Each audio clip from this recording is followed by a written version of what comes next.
अस्सलाम वालेकुम। उम्मीद है आप सब लोग ठीक होंगे।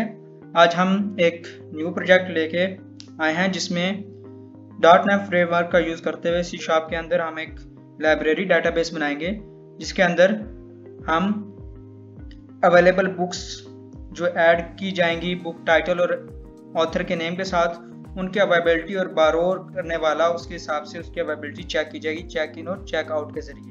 ठीक है कि आया कि वो बुक अवेलेबल है या किसी ने बारो की हुई है।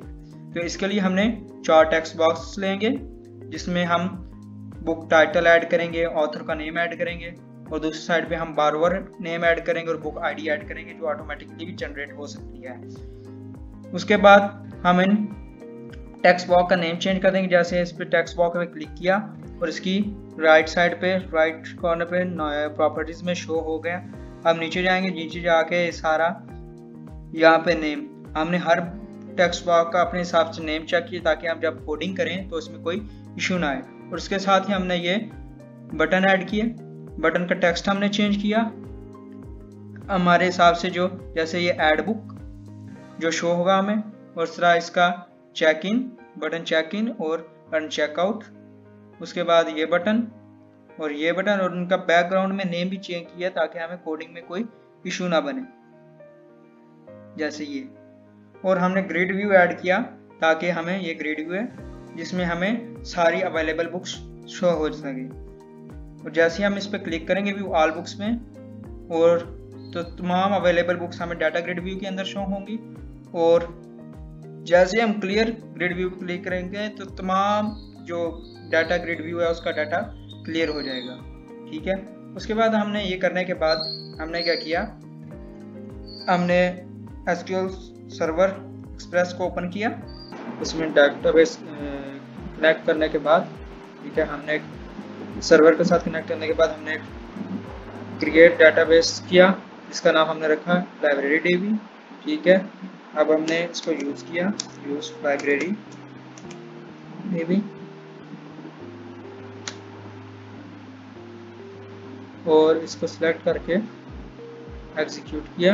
ये देखिए कमांड कंप्लीट सक्सेसफुली। उसके बाद हमने क्वेरीज लगा के 2 टेबल क्रिएट किए, क्रिएट टेबल बुक्स और क्रिएट टेबल बारवर के नाम से, जिसके अंदर हमने कॉलम्स रखे बुक आईडी, टाइटल, ऑथर और स्टेटस के नाम से, और इसके अंदर हमने कॉलम्स रखे सेम बुक बारो आईडी, नेम, बुक आईडी और बारो डेट के नाम से। ये हमने कर लिया। उसके बाद इन टेबल को क्रिएट करने के बाद हम वापस आए। ठीक है, वापस आने के बाद हम इसके google.com पे गए जहाँ पे हमने कोडिंग करनी है और वहाँ पे हमने इसको कनेक्ट करने के लिए एक यूजिंग नेम स्पेस ऐड किया जैसे system data.sql क्लाइंट के नाम से, ताकि ये हमारे डेटाबेस के साथ कनेक्ट हो सके। और उसके बाद एक की ऐड की जिसके जरिए हमारा डेटाबेस इसके जरिए ऐड हो सके कनेक्शन स्ट्रिंग के नाम से। उसको प्राइवेट किया और उसकी स्ट्रिंग थी। उसके बाद यहाँ पे हमने लिखने के बाद यहाँ पे डाटा सोर्स के आगे हमने अपने डेटाबेस का नाम ऐड किया। देन हमने क्या किया, हम नीचे आए और बटन 1 डॉट क्लिक पे क्लिक करके हमने ये उसके अंदर कोड लिखा, कनेक्शन बनाया। कनेक्शन के बाद उसमें टेक्स्ट बॉक्स 1 और टेक्स्ट बॉक्स 2 का डाटा ऐड किया। डाटा ऐड होगा, वहाँ से डाटा फैच करेगा और उसके बाद हमने जो चेक इन बटन है उसके अंदर ये कोड लिखा, अपडेट स्टेटस वैल्यू अवेलेबल होगा। ठीक है, जो where book ID is equal to book ID. ठीक है, उसके बाद हमने बटन चेकआउट में ये कोड लिखा, सिलेक्ट स्टेटस फ्रॉम बुक। ये डेटाबेस से सारा डाटा फैच करने के बाद ये सारा शो करेगा और मेक अवेलेबल करवा देगा उसे। ये कोड आप चेक कर सकते हैं। उसके बाद हमने बटन व्यू बुक के ऊपर क्लिक करके ये कोड लिखा, ये कोड उसका सारा कुछ सिलेक्ट करवा के डाटा ग्रिड व्यू के अंदर शो करवा देगा। और ऊपर वाला ये जो पोर्शन है data grid view 1 data source is equal to null, और क्लियर वाला ये फंक्शन क्लियर बटन के साथ वर्क करके उसको क्लियर करेगा जब हम क्लियर बटन को पे क्लिक करेंगे, और सारा डाटा उसमें से क्लियर कर देगा। हम अगर चाहें तो इस फॉर्म का बैकग्राउंड कलर भी चेंज कर सकते हैं। जैसे इस फॉर्म पे क्लिक किया, ठीक है, और प्रॉपर्टीज में इसके कलर पे बैकग्राउंड कलर का यहाँ पे ऑप्शन होगा,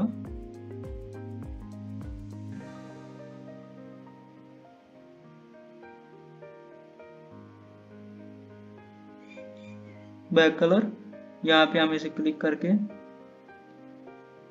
यहाँ पे हम अपनी मर्जी का कलर सेलेक्ट कर सकते हैं तो कौन सा कलर हमें चाहिए। Let's say we take this, तो ये हमारा कलर सेलेक्ट हो गया।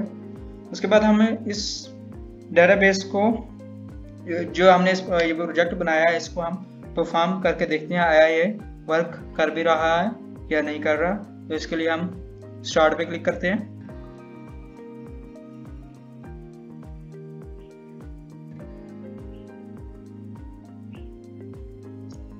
Taking a little bit time। ये हमारे पास विंडो ओपन होके आ जाएगी। अब इसके अंदर बुक टाइटल हम कोई भी टाइटल पुट कर देते हैं, जैसे let's say uh working man. Author हम कुछ भी पुट कर देते हैं, जैसे लेट्स से बिलाल, और ऐड बुक करते हैं, बुक एडिट सक्सेसफुली। लेट से हम एक तो और बुक्स ऐड कर लेते हैं, हैप्पी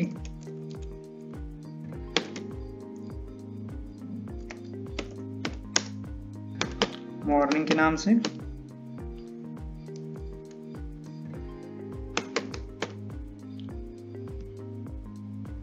ऑथर नेम हम कर लेते हैं अहमद।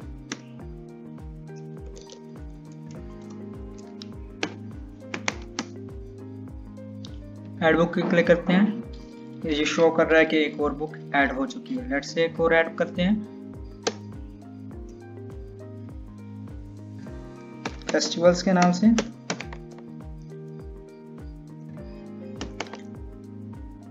और ऑथर नेम हम कर लेते हैं लेट्स से आमना, और ऐड बुक। ये बुक ऐड हो चुकी है, सक्सेसफुली शो कर रहा है। अब हम चेक कर सकते हैं कि कौन कौन सी बुक्स हैं, तो व्यू ऑल बुक्स पे क्लिक करेंगे और ये देखें ये हमने इसे शो कर दिया कि मैंने पहले भी ऐड की हुई थी, जिसकी वजह से बुक आईडी वो पहले वालों को इसने अलॉट की। अब ये न्यू बुक्स इसने ऐड कर दी और स्टेटस वगैरह अवेलेबल शो कर दिया इसने जो हमने किया। अब लेट्स से हम यहाँ पे बारोवर का नेम ऐड करते हैं कि मिसाल के तौर पे हम कोई नेम है फैसल, वो इसे बारो करता है, ठीक है, और बुक आईडी हम डाल देते हैं 6, ठीक है, और चेकआउट पे यानी कि ये अवेलेबल थी, अब ये चेकआउट पे क्लिक किया और बुक चेकआउट हो गई, ठीक है। अब व्यू ऑल बुक्स पे क्लिक करें, ये देखें इसका स्टेटस अपडेट हो गया, ये बारो यानी कि बारो की जा चुकी है। उसके बाद लेट्स से हम एक और ले लेते हैं, लेट्स से नेम समी, और वो बुक आईडी को बारो करना चाहता है लेट्स से 7, और चेकआउट पे क्लिक करता है, बुक चेकआउट, और हम वो ऑल बुक्स पे क्लिक करते हैं। इसका स्टेटस देखें बारोड यानी कि स्टेटस अपडेट हो चुका है।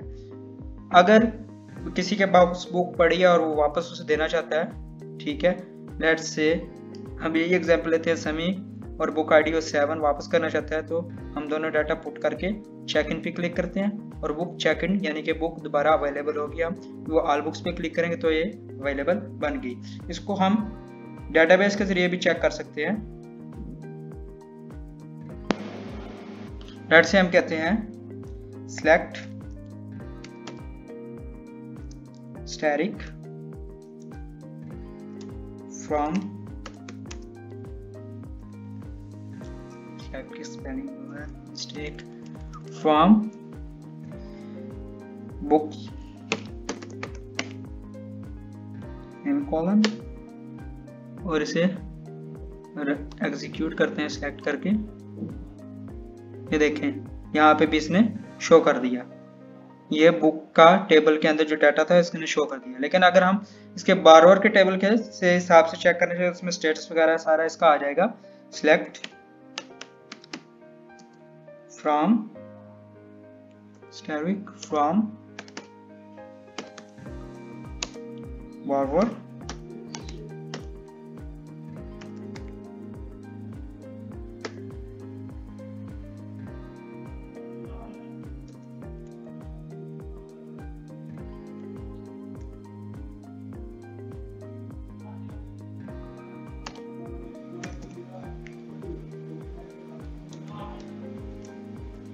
borrowers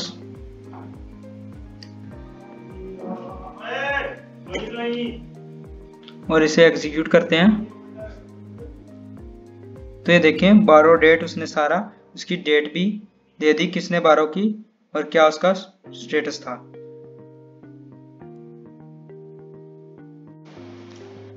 उसके बाद हम एक लॉगिन पेज बनाएंगे। लॉगिन पेज बनाने का मकसद होगा कि जब भी यूज़र इस लाइब्रेरी डाटाबेस को एक्सेस करने लगे तो सबसे पहले वो अपना डाटा पुट करके यूज़र नेम और पासवर्ड वो फिर इसको एक्सेस कर सके। उसके लिए हम ये जो राइट साइड पे प्रोजेक्ट नेम आ रहा है, ठीक है, इस पर राइट क्लिक करके ऐड में जाके विंडो फॉर्म का एक न्यू ऐड करेंगे फॉर्म और उसका नाम हम रख देंगे लॉगिन फॉर्म और ऐड पे क्लिक कर देंगे। जैसे ही ये न्यू फॉर्म ओपन होगा, ठीक है, उसके हम इसमें कुछ कंट्रोल्स ऐड करेंगे जैसे कि टेक्स्ट बॉक्स, लेबल्स और वे एक बटन ऐड करेंगे लॉगिन। सबसे पहले इसका कर लेते हैं हम साइज रिड्यूस थोड़ा सा।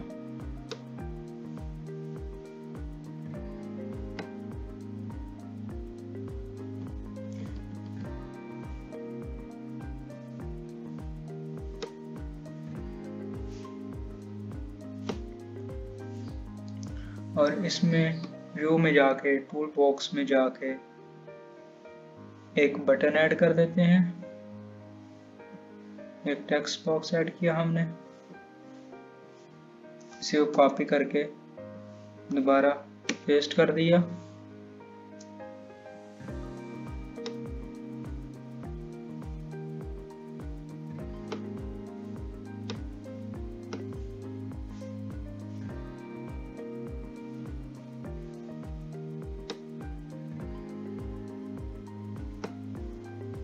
उसके बाद दो लेबल्स ऐड करेंगे।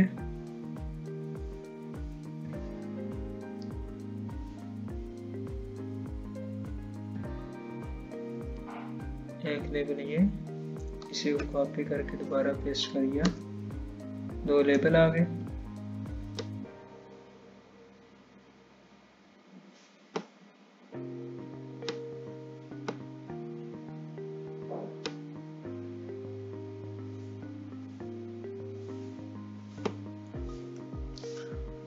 और एक बटन ऐड कर दिया।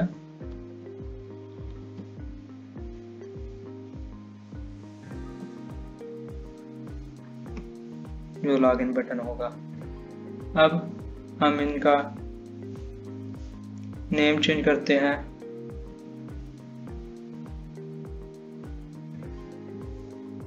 Text TXT text user name के साथ एंटर कर देंगे।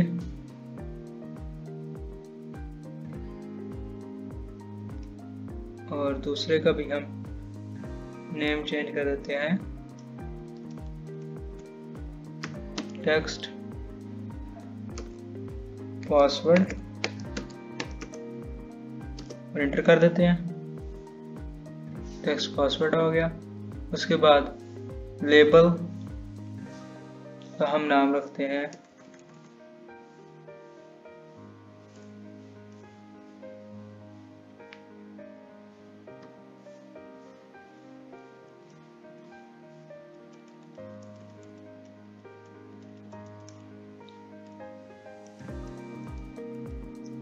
टेक्स्ट हम चेंज करते हैं इसका user name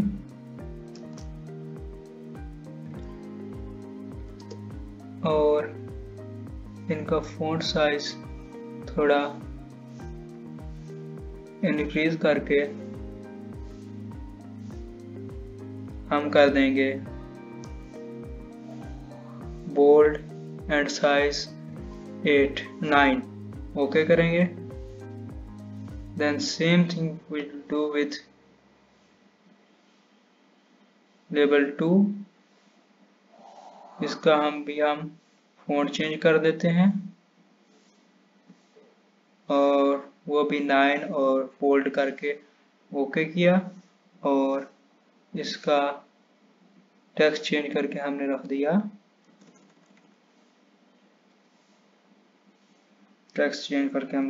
password.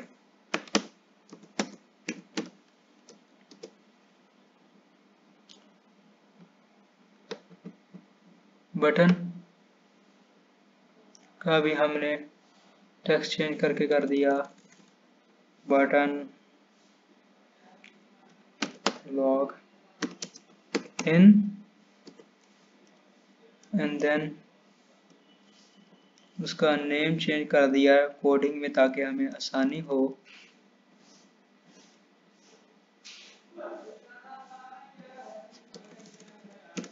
btn log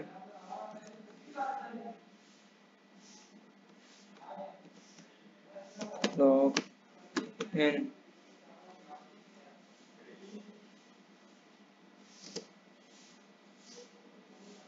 और सेम एज हम इसका बैकग्राउंड कलर भी चेंज कर देंगे जैसे हमने पहले फॉर्म का किया था और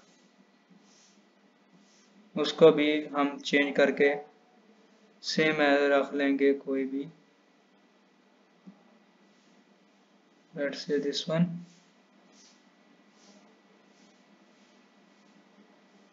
एंड डन। उसके बाद हम फिर डेटाबेस में एसक्यूएल सर्वर में वापस आए। उसमें हमने एक सेम डेटाबेस यूज करते हैं लाइब्रेरी डीबी क्वेरी के साथ। उसमें यूजर का क्रिएट किया टेबल जिसमें हमने यहाँ पे देख सकते हैं कि यूजर क्रिएट हुआ टेबल जिसमें हमने यूजर की आईडी पर यूजर नेम और पासवर्ड डाला और उसके हिसाब से यूनिक वैल्यू सेट की। फिर उसमें एक वैल्यू इंसर्ट करवा दी यूजर के अंदर यूजर नेम में समी और पासवर्ड के अंदर 1 2 3 4 5। जब भी हम लॉगिन फॉर्म में ये वैल्यूज इंटर करेंगे तो हमारा लॉगिन फॉर्म ओपन होगा। उसके बाद हम जाएंगे इसके कोडिंग एरिया में जाके हमने ऐड किया सबसे पहले उसके अंदर data.sql क्लाइंट क्योंकि हमने इसके एसक्यूएल के साथ कनेक्ट करना है और डेटाबेस के साथ कनेक्ट करना है और जो हमारे पास लॉगिन बटन है उस पर डबल क्लिक करने के बाद हमने उसके अंदर ये ऐड किया सारा डाटा और स्ट्रिंग ऐड की कनेक्शन के लिए और यहाँ पे हमने डेटाबेस का नेम ऐड किया एग्जैक्टली जैसे हमने पहले ऐड किया था। उसके बाद जो लॉगिन फॉर्म है उसको वो देखेगा लॉगिन बटन यूजर नेम और पासवर्ड को कि अगर वो ठीक है तो वो एंटर कर देगा और इसके बाद मैं टेक्स्ट बॉक्स में शो करवा देगा सारा कुछ मैसेज। ये हमने इसमें कोडिंग की। उसके बाद हम क्या करेंगे कि जब हम चाहते हैं कि सबसे पहले हमारा लॉगिन फॉर्म सामने है, ठीक है। उसके बाद जब लॉगिन फॉर्म की हमारी कंडीशंस फुलफिल होंगी तब हमारा ये बैकग्राउंड फॉर्म जिसमें लाइब्रेरी का डाटा हम पुट करके चेक करेंगे वो शो हो। तो उसके लिए सबसे पहले हमें लॉगिन फॉर्म को ऊपर ऐड करना पड़ेगा। उसके लिए हम यहाँ पे जो हमारा प्रोजेक्ट है प्रोजेक्ट में हम उसके सी प्रोग्राम में जाएंगे program.cs में इस पर राइट क्लिक करेंगे और व्यू कोड पे जाएंगे। व्यू कोड में जाने के बाद यहाँ पे आप सिर्फ एक चेंजिंग करेंगे जैसे ये जो फॉर्म 1 है इसको हम कर देंगे लॉगिन फॉर्म।